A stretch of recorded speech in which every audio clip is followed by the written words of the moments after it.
Tumsifu Yesu Kristo. Uhuru wa Yesu. Mola yaseba tuitikie wote myesu. Roho Mtakatifu wa Yesu ananena na ulimwengu. Pinga ushoga na roho zote za kuzimu na kuziombea kwa jina la Yesu. Lakini pinga roboti aliyeingia duniani kwa kisingizio cha kukua kwa sayansi na teknolojia. Ni sanamu huyo. Kwanza tuanze na sala ya ufalme wa Yesu inayotoka katika kitabu cha Mathayo sura ya 6 mstari wa 9 hadi wa 13.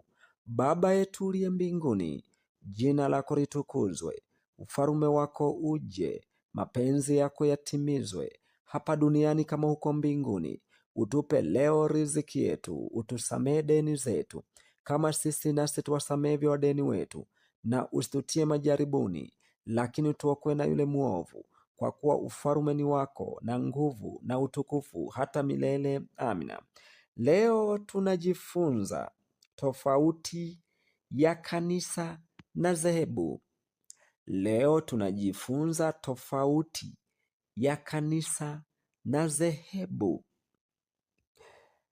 Kwanza tuanze na swali. Kanisa ni nini? Kanisa ni mwili uliojengwa katika roho na kweli ya Kristo. Kanisa ni mwili uliojengwa katika roho na kweli ya Kristo, na mwanzilishi wa kanisa katika mwili wa mtu ni Yesu. Rejea kitabu cha Wakorintho wa kwanza sura ya 6 mstari wa 19, inasema, au hamjui ya kuwa mwili wenu ni hekalu la Roho Mtakatifu aliye ndani yenu, mliopewa na Mungu, wala ninyi si mali yenu wenyewe. Umeona, kama tunavyojua kanisa ni hekalu, tofauti ni lugha tu na asili yake katika lugha hiyo, lakini maana yake ya hekalu na kanisa kwa Mungu ni moja tu. Kumbuka, katika kanisa kuna makanisa 7 duniani na roho 7 za Mungu zilizopangiliwa na Yesu kutumia makanisa 7 tu ya Ulaya na Asia ya kale kulingana na nafsi zake za utendaji katika roho na kweli ya Mungu wa mbinguni. Rejea Ufunuo sura ya 1 mstari wa 4, inasema, Yohana, kwa yale makanisa 7 yaliyoko Asia, neema na iwe kwenu na amani zitokazo kwake yeye aliyeko na aliyekuwako na atakayekuja, na zitokazo kwa roho 7 walioko mbele ya kiti chake cha enzi. Hivyo kwa ufupi, kanisa ni roho ya mtu mmoja katika roho 7 za Mungu zilizoko katika kiti cha enzi. Roho hiyo ya mtu inaweza kuwa ya kanisa la Efeso au Pagamo kulingana na matendo yake katika roho inayotenda kazi katika mwili wake. Dhehebu.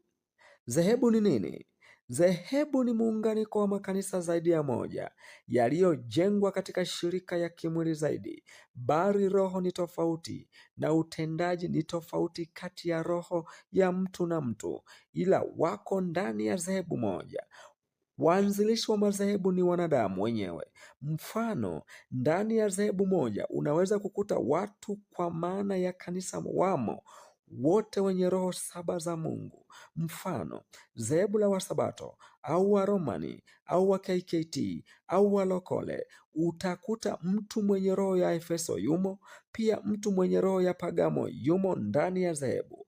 Wana ushirika pamoja katika dhehebu moja, bali matendo yao katika kumcha Mungu kwa roho na kweli ni vitu viwili tofauti.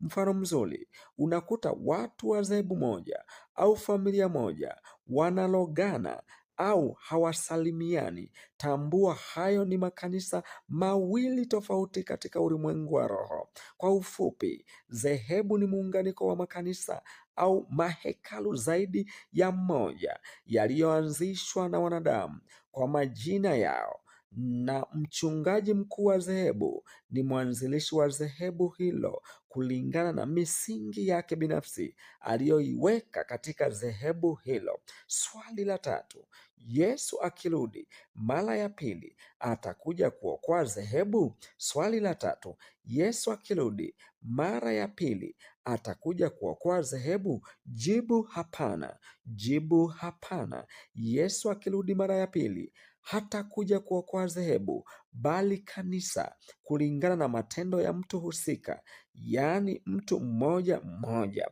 Kumbuka, kanisa limo kila dhehebu. Kwa maana hiyo basi, dhehebu sio bora kuliko kanisa, na hakuna haja ya kujidai kutumia madhehebu yetu, bali tujidai kutumia matendo yetu mema. Na Yesu kwa kulijua hilo, mapema alishughulika na kanisa, yaani mtu husika atende mema daima. Wagalatia 6:9, tena tusichoke katika kutenda mema, maana tutavuna kwa wakati wake, tusipozimia roho. Kumbuka jambo hili, usisahau hata siku moja. Kanisa ni mwili na roho ya mtu husika. Hivyo katika wokovu, siku za mwisho, kuna watu wataachwa na ni washirika wenzetu kabisa katika dhehebu moja, na wengine tutakutana nao wa madhehebu tofauti kabisa na madhehebu yetu, na wengine hata dhehebu hawakuwa nalo, ila walimwamini Yesu kupitia mahubiri mbalimbali yasiyo na masharti ya ushirika wa dhehebu fulani, na wengine kwa matendo yao mema. Mfano, Yesu wakati anakuja kuhukumu alisema, nilikuwa na njaa, nilikuwa na kiu, nilikuwa mgonjwa, nilikuwa kifungoni, nilikuwa uchi. Ndiyo matendo mema aliyoyazungumzia Yesu Kristo. Akuja kutumia misingi ya kidini wala misingi ya dhehebu, bali alitumia matendo mema. Mfano wa mtu aliyemwamini Yesu Kristo msalabani hakuwa na dhehebu. Luka 23:43, Yesu akamwambia, amini nakuambia, leo hivi utakuwa pamoja nami peponi. Mtu huyo alikuwa upande wa kuume, ndiyo aliyeokolewa na Yesu Kristo kwa nguvu za Mungu. Ombi: Yesu Kristo, mwanzilishi wa kanisa takatifu katika mwili na roho, na mchungaji mwema wa watu wote, tusaidie watu wako wote duniani tuwe na moyo mmoja, imani moja na ubatizo mmoja katika Kristo.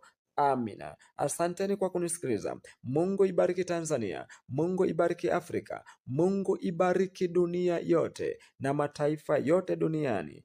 Amina.